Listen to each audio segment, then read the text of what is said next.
दोस्तों आज हम आए बहुत ही गर्मा गर्म चर्चा के साथ के कहा जाता है कि डॉक्टर जाकिर नाइक को सवाल किया गया, कल भी सवाल किया गया है कि जो भी बहुत हक बातें करते हैं ऐसे जर्नलिस्ट अगर वो मुसलमान ना हो क्या वो जन्नत में जा सकते हैं या नहीं। जैसे कि रवीश कुमार, स्वरा भास्कर और महेश भट्ट जैसे बड़े बड़े जर्नलिस्ट, ये लोग जन्नत में जा सकते नहीं, जो कि हर मजहब को बरहक यानी उसकी जो हक बात है वही कहते हैं। जैसे कि इस्लाम टेररिस्ट मजहब नहीं है तो टेररिस्ट नहीं कहते हैं, तो क्या ये आदमी लोग जन्नत में जा सकते हैं? तो डॉक्टर जाकिर नाइक अपने ही मजहब के हिसाब से जवाब देने की कोशिश किए है। जैसे कि डॉक्टर जाकिर नाइक जवाब दिया कि जो भी आदमी खुदा तबारक तआला को एक और मोहम्मद को उनके रसूल मानते हैं वही मुसलमान है, मुसलमान जन्नत जा सकता है। और ये लोग ऐसे नहीं मानते, अगर से माने तो जन्नत जा सकते हैं और नहीं मानते तो मुसलमान नहीं है, मुसलमान नहीं है तो ये लोग जन्नत में नहीं जा सकते। यही जवाब को हिंदुस्तान के एक बहुत बड़े जर्नलिस्ट जिसका नाम है शिवम गौतम जी बहुत ज्यादा भड़काया और बहुत ज्यादा ये अच्छे जर्नलिस्ट के दिमाग को भड़काने की कोशिश।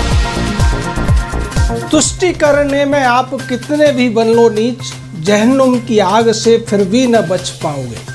नमस्कार, मैं जनवक्ता शिवम गौतम और ये बात कर रहा हूँ जो जाकिर नाइक ने कही है रवीश कुमार, राजदीप सरदेसाई, स्वरा भास्कर, महेश भट्ट या दिग्विजय सिंह जैसे लोगों के एक किया ऐसा बोल के जो कि रवीश कुमार, महेश भट्ट और स्वरा भास्कर जैसे जर्नलिस्ट जो कि हमेशा इस्लाम का ही गुण गाते रहे, इस्लाम के बारे में तारीफें करते रहे, एक इस्लाम के बारे में तारीफें करने वाले जर्नलिस्ट को जाकिर नाइक आज जहन्नम के सर्टिफिकेट दे दिए। तो इनको चाहिए कि इस्लाम के बारे में हमेशा बुरा लिखे, ये उनकी सोच है, उनकी स्पीच से पता चलता है। मेरे प्यारे दोस्तों, मैं ये भी कहना चाहता हूँ कि हाँ, अगर रवीश कुमार और बाकी जो स्वरा भास्कर और महेश भट्ट जैसे अच्छे जर्नलिस्ट थे, अगर वो लोग इस्लाम की तारीफें करते हैं तो हाँ वो बिल्कुल 100% सही और एकदम सही माने में तारीफें करते हैं। क्योंकि इंटेलिजेंट जर्नलिस्ट अगर माना जाता है तो रवीश कुमार जी को माना जाता है, शिवम गौतम जी आपको नहीं। क्योंकि रवीश कुमार जी को मगासा से अवार्ड मिला है जो कि एशियन नोबेल प्राइज बोल के माना जाता है, मगर आपको जर्नलिज्म में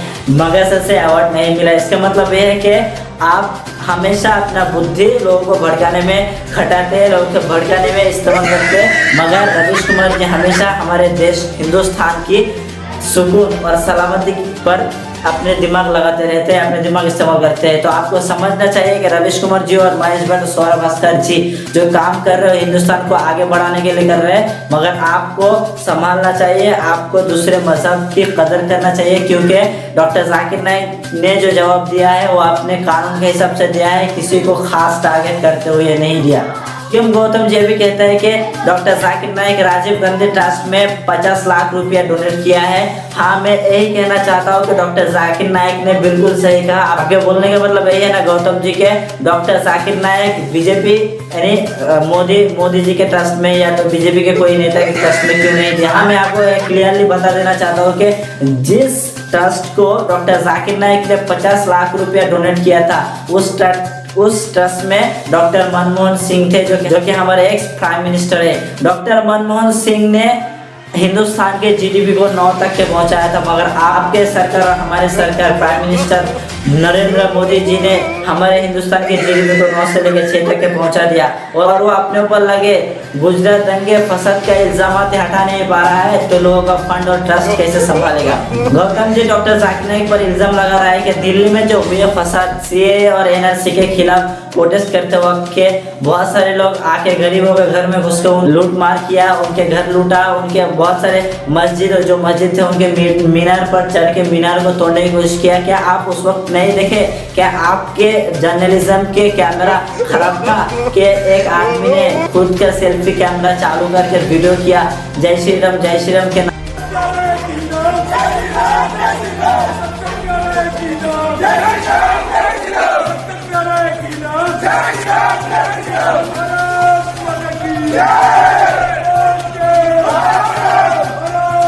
लगा के मीनारों पे चढ़ के मीनार तोड़ने की कोशिश कर रहे थे। क्या वो मुसलमान थे? कोई दिगर मजहब वाले थे?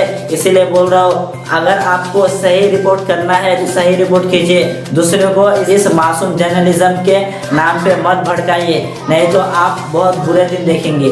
गौतम जी का और भी कहना है कि डॉक्टर जाकिर नाइक अपने आप को बहुत बड़ा विद्वान मानता है। डॉक्टर जाकिर नाइक कहता है कि इस्लाम दुनिया का सबसे अच्छा मजहब है। तो मैं क्लियरली इधर आपको बता देना चाहता हूँ, आपको जवाब देना चाहता हूँ कि सिर्फ डॉक्टर जाकिर नाइक जो कि बहुत बड़े इंटेलिजेंट और बहुत बड़े विद्वान बोल के माना जाता है, लोग उनको ऐसा मानता है, वो कभी भी अपने आप को विद्वान नहीं बोले, ये आपको अच्छी तरह समझ लेना चाहिए। तो इस्लाम को भी डॉक्टर जाकिर नाइक सिर्फ अच्छा बोला नहीं, इस्लाम को सिर्फ डॉक्टर जाकिर नाइक ने ही पीसफुल मजहब बोला नहीं, बल्कि दुनिया के बहुत बड़े बड़े नेता और बहुत बड़े बड़े माने जाने वाले आदमी भी इस्लाम को बहुत अच्छा किया। हालांकि आपके जो हिंदू धर्म के जो पंडित लोग हैं, बड़े बड़े शंकराचार्य लोग, बड़े बड़े महान पुरोहित, वो लोग भी बोले हैं, वो लोग भी बताए हैं, इस्लाम की गुण गाए, इस्लाम की तारीफ किए हैं। From the holy prophet and the fundamental values of Islam, which literally means peace. That when we think of the 99 names of Allah, none stand for force and violence. दूसरे पुरोहित रब्बुल आलमीन कहा गया, मैं बिल्कुल सहमत हूं इस बात से कि उन्हें रहमतुल मुसलमीन नहीं कहा गया, उन्हें रहमतुल आलमीन कहा गया। वो जितना तुम्हारे हमारे भी हैं, सबक तुमने मोहब्बत का हर एक इंसान को सिख। दूसरे पुरोहित जब लोग इस्लाम को बेदर्द, मुसलमान को बेदर्द, तलवार के जोर पर चलने वाला धर्म बताते हैं, तो अगर शायद धरती में कोई दुखी होता होगा तो सबसे ज्यादा दुख मुझको होता है। ये न सच्चाई है और न कभी ये सच्चाई हो सकती है। जिस इस्लाम ने पहला कलमा ही कुरान शरीफ का ये बताता है कि नहीं है इबादत के काबिल सिवाय परमात्मा के और कोई, ला इलाहा इल्लल्लाह मोहम्मद रसूल अल्लाह। दूसरे पुरोहित क्योंकि वो वंदना केवल अल्लाह की करते हैं। माँ जिसके पैरों के नीचे जन्नत होती है, ऐसा मानने वाले मुसलमान अपनी माँ से प्यार करते हैं, अपनी माँ का आदर करते हैं, लेकिन उसकी वंदना नहीं करते, क्योंकि वे वंदना केवल अल्लाह की करते हैं। इसी तरह इस देश के करोड़ों करोड़ों मुसलमान इस भारत माता को बहुत प्यार करते हैं, इस भारत माता का बहुत आदर करते हैं, लेकिन उसकी वंदना नहीं कर सकते, क्योंकि वे वंदना केवल अल्लाह की करते हैं। इस भारत माता पर अगर कोई संकट आ जाए, कोई खतरा हो जाए, तो इस देश के लाखों लाखों मुसलमान अपनी गर्दन कटा सकते हैं, पर गर्दन झुका नहीं सकते, क्योंकि वे वंदना केवल अल्लाह की करते हैं। और आप जैसे लोग, आप जैसे रिपोर्टर लोग हमेशा हिंदू मुसलमान और गंगा जमीनी तहजीब को तोड़ने की कोशिश किए, आपको ये अच्छी तरह समझ लेना चाहिए। और आप कहते हो ना गौतम जी के महाथिर मोहम्मद, मलेशिया के जो पीएम प्राइम मिनिस्टर है, कि महाथिर मोहम्मद जाकिर नाइक को ऐसा बोला कि ये बहुत बड़ा भगोड़ा आदमी है और इसको हमारे देश में, हमारी कंट्री में इसीलिए रख रहे हैं ताकि अगर हम इसको हमारे कंट्री से, हमारे देश से भगा दिए तो दूसरे देश वाले इसको अपने पास नहीं रखेंगे, सिटीजनशिप नहीं देंगे, इसीलिए हम इसको अपने पास रख रहे हैं। और आप ऐसा कह रहे हैं ना, तो फिर मैं आपको जवाब में यही बता देना चाहता हूँ कि जब 2019-20 में जब हिंदुस्तान के प्राइम मिनिस्टर नरेंद्र मोदी जी ने एक वारंट जारी किया कि महाथिर मोहम्मद जी हमें डॉक्टर जाकिर नाइक को दे दो, अगर वो Mahathir Mohamad doctor Zakir Naik से इतना ही नफरत करते हैं तो उस वक्त डॉक्टर जाकिर नाइक को महाथिर मोहम्मद के हाथ में क्यों नहीं सौंपा? आप पर यह सवाल रहा मेरा। और आप ये भी कहते हो गौतम जी कि मलेशिया में जो हिंदू और मुसलमान है उनके दरमियान दंगा फसाद मचा रहा था और दंगा फसाद फैला रहा था, फितना फसाद फैला रहा था डॉक्टर जाकिर नाइक, लेकिन ये बिल्कुल गलत है।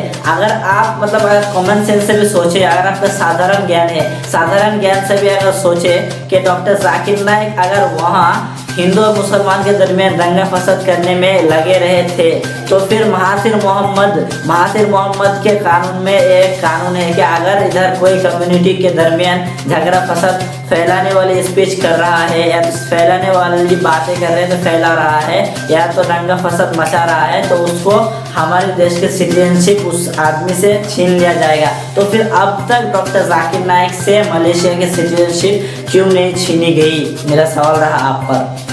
और आप जो कहते हो ना गौतम जी कि doctor Zakir Naik Islamic terrorism को फैलाने की कोशिश कर रहे हैं और इस्लामिक टेररिज्म को फैलाने के लिए उनके टीवी को बहुत सारे कंट्रीज पे बैन किया गया, तो मैं आपको यकीन दिलाना चाहूँगा कि दुनिया में कोई भी इस्लामिक टेररिज्म बोल के कोई भी टेररिज्म नहीं है। आप क्या कहना चाहते हैं कि इस्लामिक टेररिज्म दुनिया में है और आप ये कह के ये बताना चाहते हैं कि इस्लाम में टेररिज्म है, आप बिल्कुल गलत कर रहे हैं गौतम जी। क्योंकि 2019 में जो न्यूजीलैंड में हमले हुए हैं, जो न्यूजीलैंड में मस्जिद में घुस के मुसल्लिस को शूट करके मारा गया, कि ये दंगा इस्लामिक टेररिज्म था? बिल्कुल नहीं।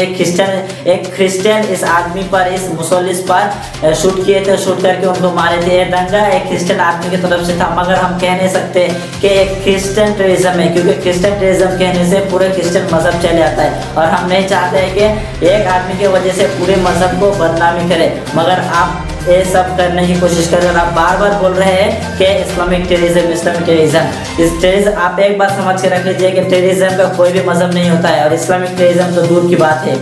और आप कहते हैं कि इस्लामिक टेररिज्म, तो मुसोलिनी जो कत्ल किया था बहुत सारे हजार लोगों को, क्या मुसोलिनी का टेररिज्म इस्लामिक टेररिज्म था? हिटलर जो 62 लाख से भी ज्यादा जीविश आदमी लोगों को मारा था, क्या ये हिटलर का टेररिज्म इस्लामिक टेररिज्म था? आप जो कह रहे हो ना इस्लामिक टेररिज्म, जो कि ऑंग सान सू की अभी करीबन 2015-16 में बहुत सारे रोहिंग्यंस मुसलमानों को 40,000 से भी ज़्यादा रोहिंग्यंस मुसलमानों को मारा और मतलब कत्ल कर डाला, इतनी बुरी तरह कत्ल कर डाला कि बहुत खतरनाक दहशतगर्दी है। क्या ये दहशतगर्दी इस्लामी दहशतगर्दी है? इस्लामिक टेररिज्म है? नहीं, बिल्कुल नहीं। इस्लामिक टेररिज्म हरगिज़ नहीं हो सकता है। और माओ ज़ेडंग जो कि बहुत सारे लोगों को, बहुत सारे आदमियों को कत्ल किया है, बेरहमी से कत्ल किया है, क्या माओ ज़ेडंग की टेररिज्म इस्लामिक टेररिज्म थी? और इस जोसेफ स्टालिन जो कि हजारों आदमी लोगों को मारे थे, लाखों आदमी को मारे थे, बेधड़क उनको बेधड़क उनको मारे थे, क्या ये टेररिज्म इस्लामिक टेररिज्म है? बिल्कुल नहीं। ये आप पर मेरा सवाल रहा। आप फिर कहना चाहेंगे कि जोसेफ स्टालिन अगर क्रिश्चियन हो तो जोसेफ स्टालिन क्रिश्चियन टेररिज्म को मचाए, अगर माओ ज़ेडंग बुद्धा हो तो माओ ज़ेडंग बुद्धिस्ट टेररिज्म को फैलाया है, अगर ऑंग सान सू की अगर बुद्धा हो तो ऑंग सान सू की बुद्धिस्ट टेररिज्म को फैलाया है? नहीं, बिल्कुल नहीं। आपको समझ लेना चाहिए कि टेररिज्म का कोई मजहब नहीं होता है और हम किसी बुद्धिस्ट को, किसी हिंदू आदमी को, किसी क्रिश्चियन को क्रिश्चियन टेररिज्म बोल के इल्जाम नहीं लगा सकते हैं। मेरे प्यारे जर्नलिस्ट सीएम गौतम जी, आपको अच्छी तरह दिमाग में समझ लेना चाहिए। तो मेरे प्यारे दोस्तों, मेरा मकसद इस वीडियो से ये नहीं था कि हिंदू मुसलमान के दरमियान बातें करके, हिंदू मुसलमान के दरमियान जो यूनिटी है उन पर बातें नहीं करके, सीएम गौतम जी को बात करके हिंदू मुसलमान भाइयों की जो इंटीग्रिटी है, यूनिटी है, उसको ठेस पहुँचाना। बल्कि मेरा इस वीडियो से मुराद यही था कि सीएम गौतम जी जैसे जर्नलिस्ट को जवाब देना और बहुत अच्छे जवाब देना। और मैं इस वीडियो से उन तक के वीडियो पहुँचाने के लिए आप सभी से मैं गुजारिश करूंगा, इस वीडियो को इतना शेयर कीजिए कि इस जैसे जर्नलिस्ट को बहुत ही बड़ा सीख और सबक मिल जाए और कभी भी फ्यूचर में ऐसा ना सोचे कि कोई एक टेररिज्म को लेके कोई एक मजहब का टेररिज्म बताए। मेरे प्यारे दोस्तों, इतना कहकर मैं आपसे विदाई लेना चाहता हूँ। अस्सलामु अलैकुम रहमतुल्लाहि तआला व बरकातहू।